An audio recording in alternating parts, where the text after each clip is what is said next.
Orang-orang Makassar yang tercatat dalam sejarah berkiprah di luar negeri. Yang pertama, Hang Tuah.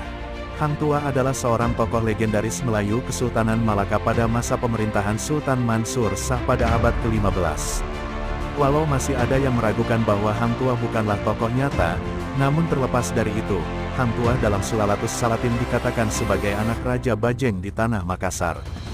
Yang kedua, Sheikh Yusuf Al-Makassari. Ia adalah seorang pahlawan nasional Indonesia dan Afrika Selatan. Lahir di Makassar, meninggal di Cape Town, Afrika Selatan.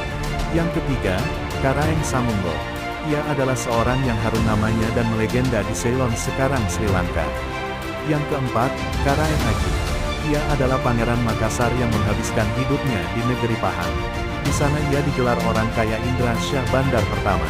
Tun Abdul Razak dan Najib Tun Abdul Razak mantan Perdana Menteri Malaysia adalah merupakan anak keturunan beliau.